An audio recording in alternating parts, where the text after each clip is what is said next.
El síndrome se caracterizó por la regla del 333.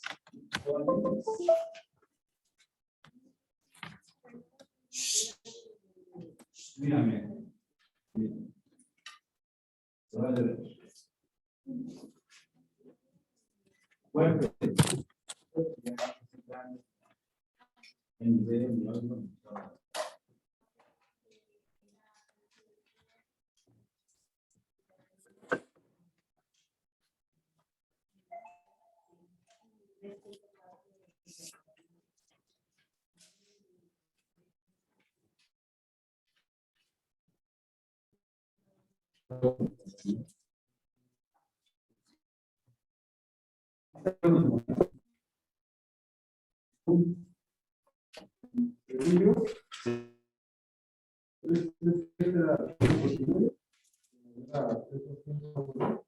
Sí.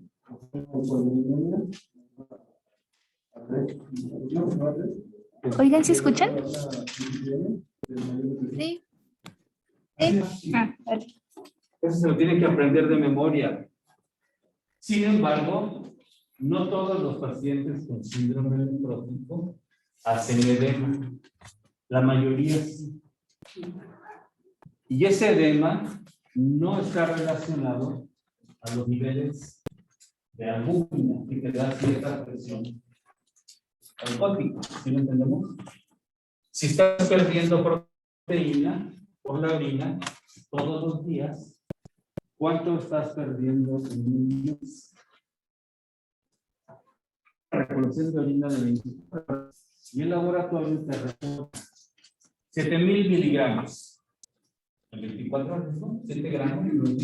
Pero si tú lo extrapolas a un mes, ¿cuánto es? Si lo extrapolas a 10 meses, ¿cuánto es? Entonces, siempre pregúntenle a un paciente, ¿su orina es espumosa? No, pues que sí. Entonces, pudieran estar ante la presencia de una enfermedad renal. El síndrome nefrótico es una inflamación en muchas ocasiones sistémica. Cuando se inflama, la barrera de filtración aumenta la permeabilidad y pierde su función. Estamos hablando de la albúmina, que es la principal proteína, pero hay otras proteínas que también se pierden. Algunos autores dicen que proteinuria para ser nefrótica es la que te condiciona menor de 3 gramos la albúmina en sangre. Aunque no tengas edema y aunque tu dislipidemia sea mínimo. Entonces, cuando se enfrenten a un niño o a un adulto, no se angustien ni se estresen en querer adivinar cuál es el diagnóstico. Le doy de santo, si bien servido, si ustedes pueden identificar un síndrome nefrótico en base a las características bioquímicas que hemos hablado, que son proteinuria en orina de 24 horas. Algunos autores dicen que 3 gramos, otros dicen que 3,5. No vamos a pelear por medio gramo. En orina de 24 horas. Albúmina sérica, la que se mide en sangre, menor a 3,5 gramos. Y, o los dos juntos, colesterol arriba de 300 o triglicéridos arriba de 300. Pero si tienes edema, tienes proteinuria y no tienes dislipidemia, de todos modos, es un síndrome nefrótico. ¿De acuerdo? ¿Hasta aquí vamos bien? Todas las enfermedades restan en un medio líquido. Nosotros somos 70% agua. Y donde hay agua, hay poros o canales. Micro o macroscópicamente Pero esos canales están regulados fisiológicamente de acuerdo a las condiciones de la enfermedad, de los líquidos que ingieras y de los que necesite tu organismo. Se pierde la barrera de filtración y se empiezan a perder proteínas. El primer ejemplo que puede cursar con síndrome de nefrótico es la nefropatía granosa en el adulto. Es un ejemplo de la nefropatía de cambios mínimos en el niño. Ya la doctora Rico les explicará qué cantidad de proteína por metro cuadrado la consideran proteinuria nefrótica.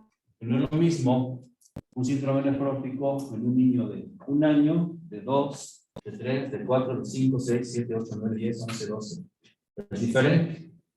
Va cambiando la masa muscular y va cambiando los niveles. En la mayoría de síndromes nefróticos puros, la silueta aparece por ultrasonido de características normales. Si tienes un buen radiólogo que te apoya, te va a decir, veo ese riñón hiperrefringente, lo veo turgente. Pues sí, está hinchado, está edematoso. Incluso, a veces es tanta la inflamación que la misma grasa perirrenal también está inflamada. No duele, jóvenes. No duele. No duele. Entonces, ¿qué está pasando en toda Latinoamérica? En muchas familias, incluyendo muchos de nosotros. Asumimos que si el riñón no nos duele, está sano. No es verdad.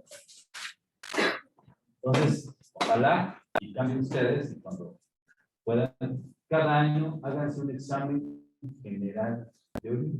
Cada año. Y ahí van viendo sangre microscópica o proteinuria positiva. Les voy a pasar un tip. El que hace ejercicio, el que tiene fiebre o el que está infectado, no se alarmen si hay proteinuria. Si tienes duda, le dices, deja 15 días de hacer ejercicio y le haces su examen general de orina y la recolección de orina de 24 horas. Está infectado, quita la infección urinaria y una vez de bacterias, un examen general de orina. Si la proteinuria existe, entonces podemos pensar que existe una enfermedad glomerular. La muestra de orina la tienes que pedir 3 o 4 días en el caso de las mujeres, o 3 o 4 días después de su periodo menstrual. Porque la muestra de orina se puede contaminar con sangre y con proteína y te puede dar un falso positivo. ¿Estamos bien, jóvenes? ¿Sí? ¿Cuál es la regla del 333? Mírame.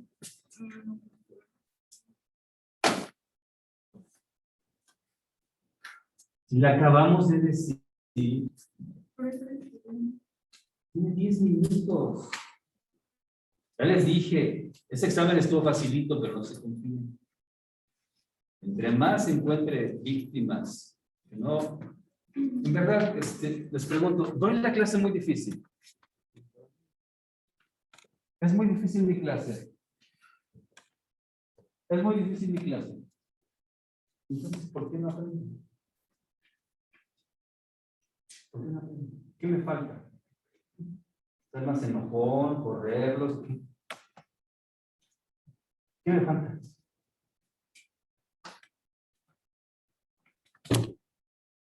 Hay un boy que está una hormiguita y una corneta. Contesta. ¿Qué me falta? O sea, ¿por qué no podemos aprender? En realidad es muy difícil mi clase, es muy difícil nefro, o es aburrida, o cambio el método, o ¿qué hacemos? ¿Qué sugieres que cambie?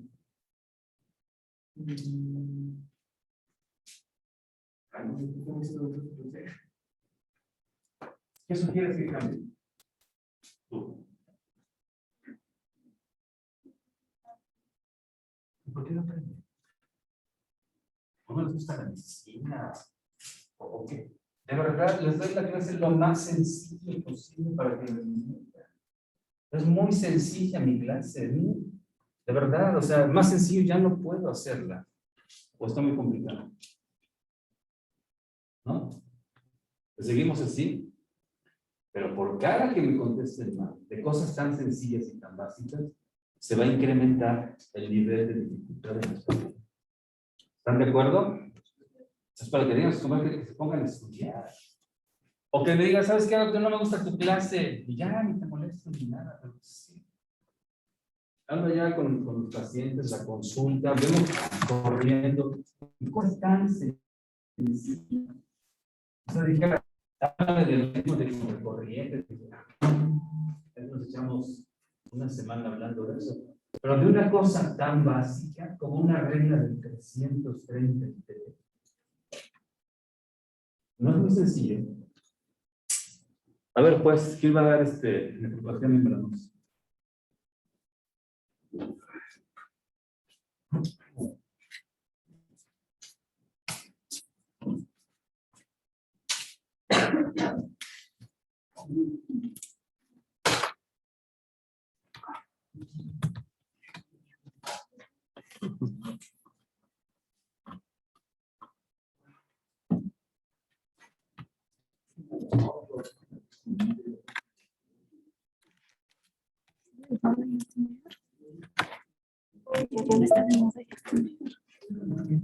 No sé. ¿Cuál es tu?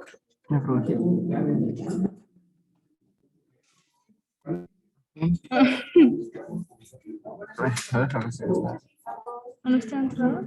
¿Cómo se llama? A ver, ponle nefropatía.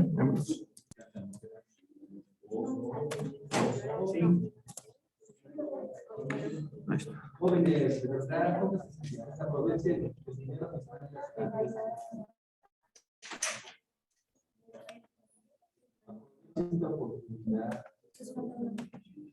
Nadie les va a dar una clase de método tan sencilla, de verdad nadie. Ni les meto bioquímica, ni más números, o sea, lo sencillo, lo que van a utilizar cuando sean médicos.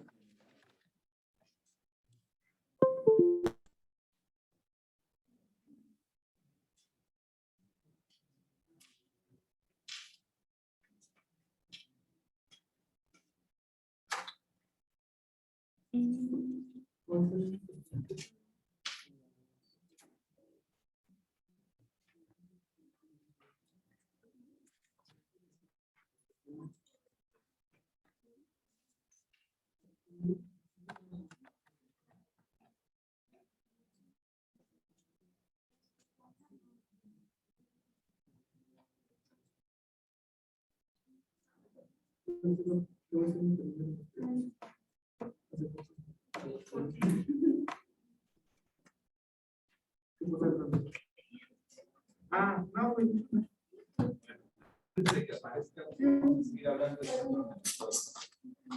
Entonces, esta es una condición inflamatoria sistémica que puede resultar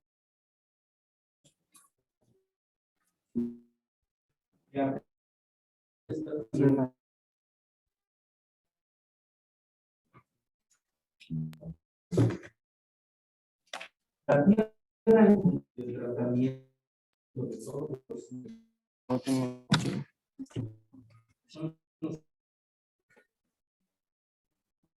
¿por qué? Porque tenemos inflamados, pues tenemos inflamados. Antes de poder ver la vez, por medio de la conocimiento, tenemos que saber que es un riñón inflamado. Así llamamos riñón inflamado, le llamamos al riñón que después de que le haces la biopsia, encuentras en sus tejidos células inflamatorias. Cuando te pegas, te golpeas, te cortas, te quemas la mano, llegan células inflamatorias a formar cicatrices. Lo mismo ocurre en el riñón. Solamente que en el riñón no duele. ¿Sí lo entendemos? Entonces, si la membrana de filtración está inflamada, pierde su función. Vas a perder agua más, pero acuérdense que esa sangre, el síndrome nefrótico, está llena de grasa. Tiene colesterol o triglicéridos elevados. Cuando esa sangre pasa por el glomérulo y pierde agua, se concentra más la sangre y se hace más espesa cuando sale por la arteriola preferente. ¿No entendemos?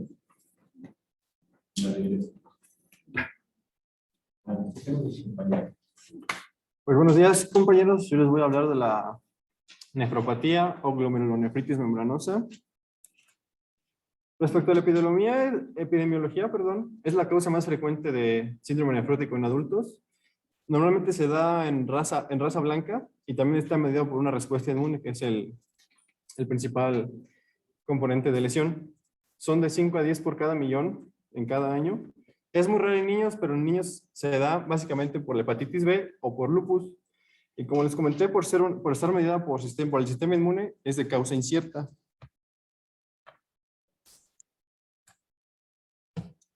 Como definición, pues la nefropatía membranosa es el depósito de inmunocomplejos en la membrana basal glomerular con engrosamiento de esta. Como pueden ver, en la imagen de la izquierda es una imagen de un glomérulo normal y en la de la derecha se puede ver un engrosamiento. ¿Sí lo identifican?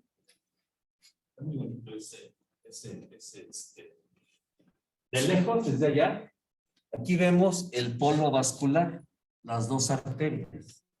¿Sí ven? Cápsula de Bowman. Todo esto es la cápsula de Bowman. Aquí adentro están los capilares, el mesangio y la membrana de la barrera de filtración. Entonces, si ven esto y comparan aquí, se ve desde allá, está más inflamado. ¿Sí lo alcanzan a ver? Esta es la tinción de plata, ¿no? Sí. Esta. Continúa. Y sobre la etiología se divide en dos partes. Una es la idiopática, que se considera primaria, y la otra es la secundaria. Respecto a la primaria, corresponde del 70 al 80% de los casos. Y básicamente es por el receptor de fosfolipasa A2 del tipo M. Este se encuentra en los podocitos. También se pueden apreciar depósitos de inmunoglobulina de tipo G4. Y también se activa el sistema del complemento cuando los anticuerpos llegan a los capilares. Además, hay una proteinuria masiva. Entonces, en la membrana basal hay cúmulo de inmunocomplejos, de anticuerpos y de proteínas. También, pero menos frecuente, se da el anticuerpo que es antígeno, la trombospondina tipo 2 o THSD7A, que corresponde al 10% de todos los casos.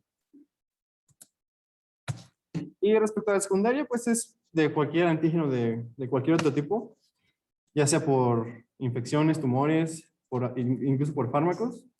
Igual se deposita en la membrana basal y en los podocitos. Y es muy importante identificar la causa para poder tratar el síndrome nefrótico.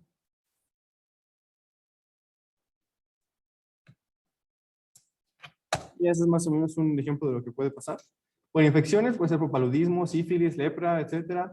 En los tumores, pues es lo que se conoce como el síndrome paraneoplásico, independientemente de cualquier tipo, pero son más comunes los de pulmón y los melanomas, así como también los linfomas. Y respecto a los fármacos, pueden ser antiinflamatorios, metales pesados, penicilamina y otras enfermedades sistémicas como el lupus, como les comenté hace rato, y también la hepatitis B. Entonces, la característica de la nefropatía membranosa, fíjense bien, puede ser una enfermedad propia del riñón o puede estar asociada a una enfermedad sistémica. La característica es el engrosamiento de la membrana basal. En la diabetes se puede presentar, en el lupus eritematoso se puede presentar, y el uso crónico de algunos fármacos, como están ahí en la transparencia, como son los AINES, ¿no? La Proxen, que son los más comunes, la penicilamina, gluconestor, y hay otros más. Pero puede estar asociado. A ver, señora, usted que tiene, tengo artritis reumatoide. ¿Desde cuándo toma Probenecid? No, pues tengo 15 años. Tiene un síndrome nefrótico. Pero también su compañero dice que puede estar asociado a ciertos tumores. Entonces, un síndrome nefrótico que se presenta en una persona mayor de 65 años puede estarte anunciando la presencia de un cáncer. Puede actuar, o se conoce, como un dato paraneoplásico. Entonces, el síndrome nefrótico en ancianos, tienes que buscarle el cáncer. Adelante. Y la morfología, como hablamos hace rato, es básicamente el engrosamiento uniforme de la pared del capilar glomerular. Son depósitos electrodensos de inmunoglobulinas, por el sistema del complemento también, y puede causar esclerosis, depende de la cronicidad. Se puede dañar por completo el tejido del capilar. Y ese es un esquema más simple. Como pueden ver, ahí están los podocitos y la membrana basal. El principal proceso es que los inmunocomplejos, las proteínas y todo lo demás se junta entre la membrana basal y los podocitos, como pueden ver, y eso causaría el engrosamiento.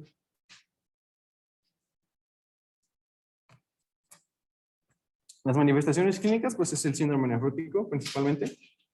Y como les comentaba el doctor hace rato, es la regla del 333, una proteinuria mayor a 3.5 gramos por día, hipoalbuminemia menor de 3 gramos por litro o hiperlipidemia mayor de 200 miligramos por decilitro. Igualmente se puede presentar edema, micromaturia. Lo que es muy común en este tipo de nefropatía membranosa es la trombosis de vena renal, que también se presenta en el síndrome nefrótico. ¿Por qué causa? ¿Por la trombosis de la vena renal?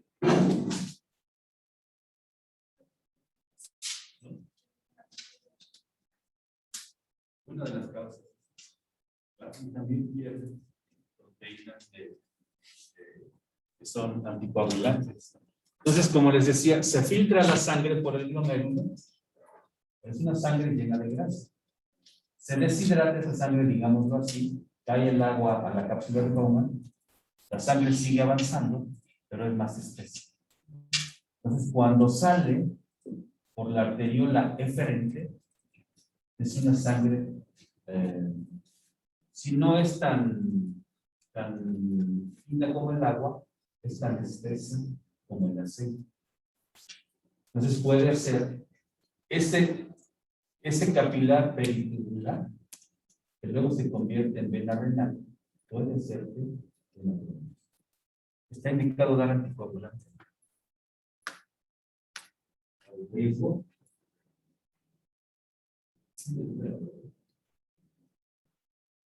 Entonces, ahí sí puede haber dolor si hay una trombosis de la vena renal. Ahí sí puede haber dolor.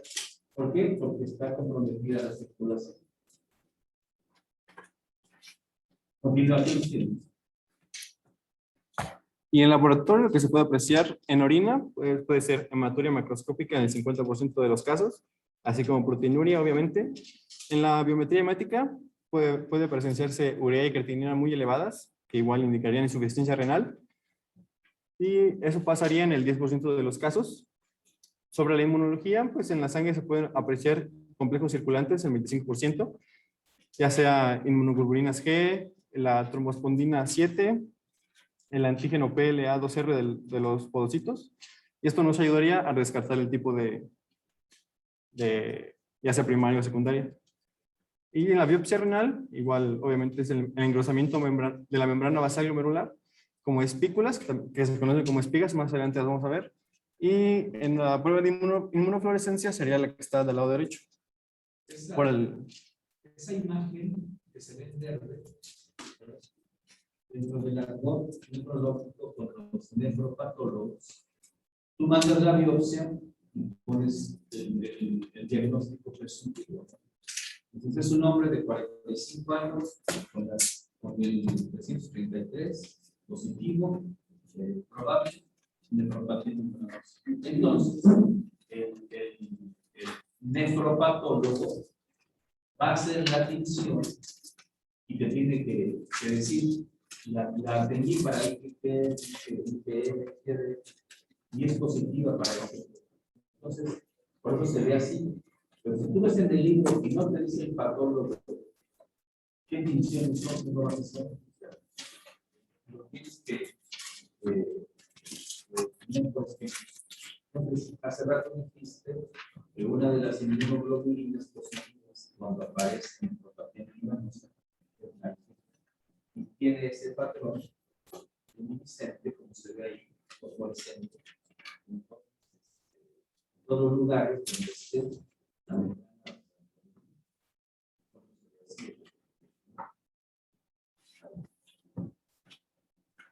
Esas son las espículas que les comentaba. No se ve el cursor, pero es como un cúmulo. Sería más o menos esto por acá. Todas las espículas que se pueden apreciar en los famosos spikes. Ajá. Así lo ponen en inglés, ¿no? Spikes. Así lo reportan patólogos. Y sobre el tratamiento, pues es relativamente fácil. Se tienen que tratar las causas secundarias, en dado caso de que las haya, sea una infección, tumor, en general, para poder disminuir la sintomatología del síndrome nefrótico. Igualmente una terapia inmunosupresora. Y si es muy grave el daño, pues ya se requiere un trasplante renal.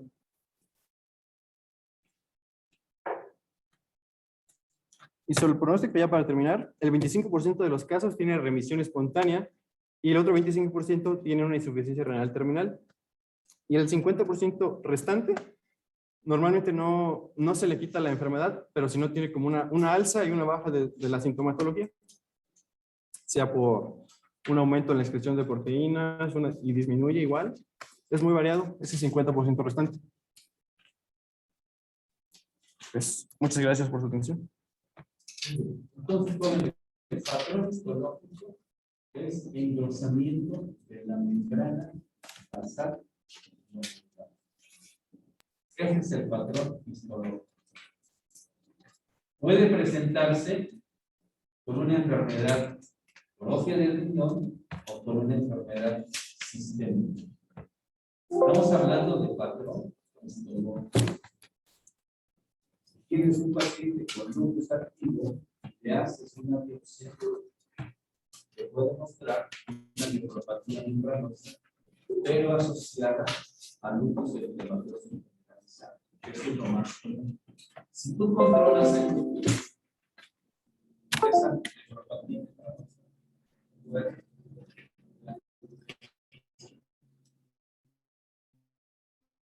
en la mayoría de los síndromes nefróticos,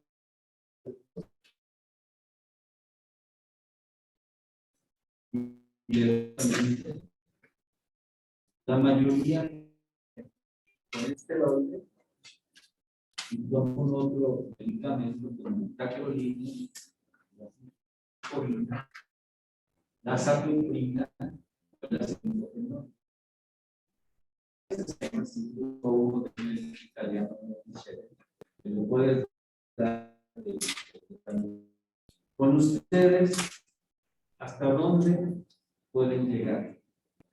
Si no tienen acceso a un tercer nivel, pueden empezar a 1 miligramo por kilo de. Si no se puede hacer,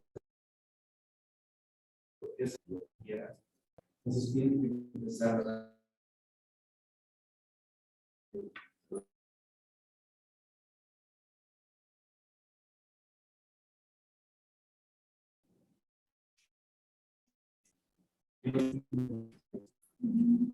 ¿Alguna pregunta? Entonces, el trabajo generales. Si hay la posibilidad de que envíen a un paciente a un nivel superior a donde estén toqueando los asesores, pero no se avienten el tronco a la uña, como dicen por ahí, de querer tratar simplemente el tronco.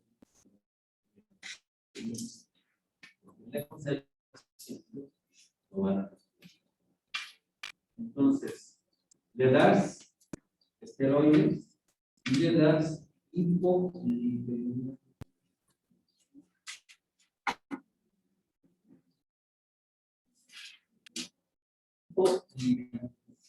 Estatinas, ¿no? Pravastatina, todas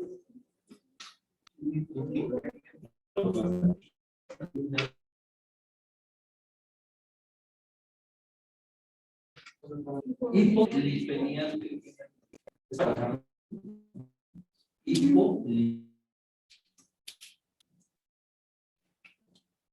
La punta de lanza del tratamiento del síndrome nefrótico es esteroide, hipolipemiante, dieta baja en grasas y una dieta balanceada. ¿A qué me refiero?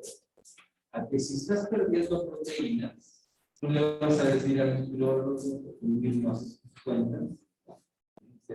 Tú sin síndrome nefrótico necesitas 50 gramos de proteína al día. Pero si estás perdiendo, yo nada más le doy 50 gramos. Te vas a ver. Tengo que darte los 50 gramos más lo que estés perdiendo de proteínas en la orina. Y estos pacientes se ven cada vez con orina de 24 horas, con el fin de ver y con tu tratamiento te está disminuyendo la cantidad de proteína.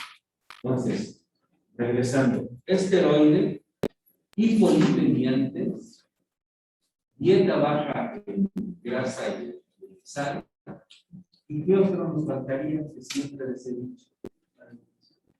Puede estar normotenso, incluso hipotenso, pero por ahí vas bien.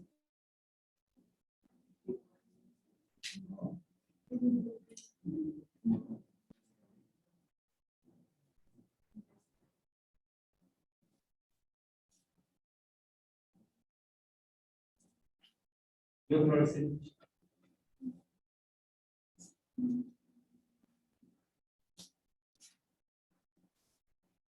Es básico. ¿Cómo? Claro. Dieta o arroz. Si está perdiendo proteínas, vas a bajar la presión. Si tienes una proteína de 20 al día, le das esteroides, le das hipolipemiantes, le das arroz, le bajas los lípidos en la dieta, le bajas el agua, le bajas los sal. En 2 meses, esos 20 gramos se van a convertir en 4. Entonces, cada gramo que atraviesa la membrana basal deja un daño irreversible al nivel. No, que estés dando 20 gramos de proteína, dañando al riñón por 2 partes. A veces tanto, 4. ¿Sí lo entendemos esto? Estás desinflamando un riñón y estás haciendo necroprotección. ¿Hasta ahí vamos bien, joven? ¿Sí? ¿No hay dudas?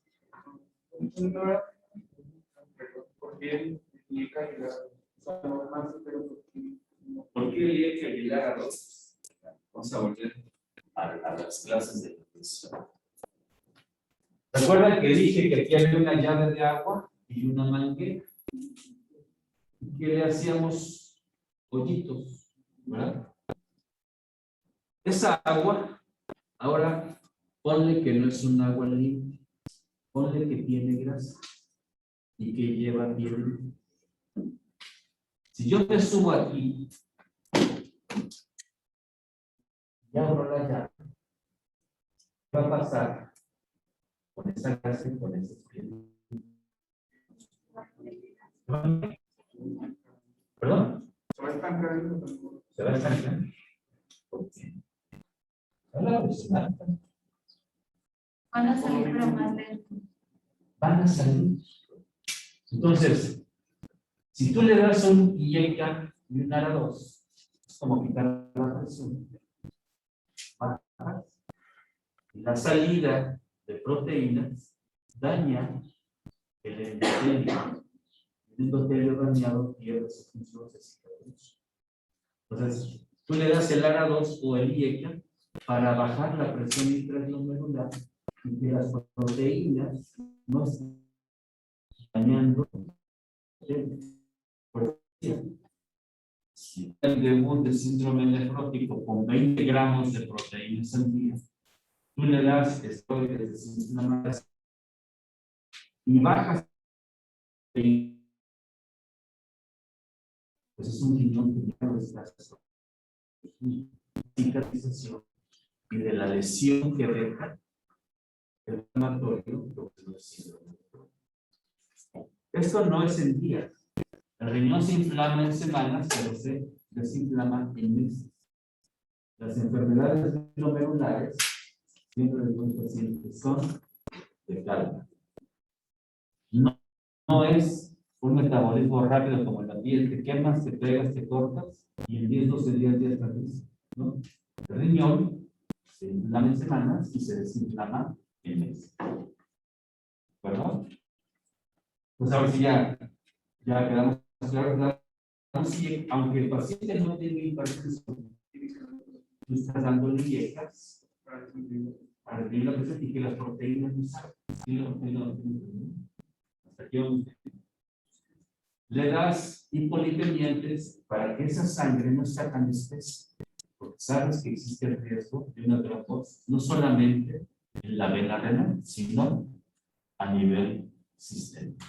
Bajan las grasas, disminuyes el agua, disminuyes la sal, y poco a poco esa homeostasia que se perdió se va a ir recuperando. Entonces, hay síndromes nefróticos córtico resistentes, córtico-sensibles y córtico-dependientes. ¿A qué me refiero?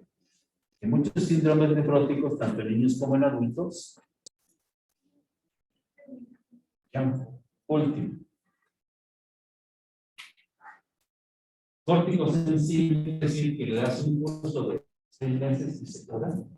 Córtico-dependiente, pasan 6 meses, se le va bajando la dosis, reaparece el síndrome nefrótico, te lo das, se controla y hay córticos que no, síndromes nefróticos que no responden al tratamiento.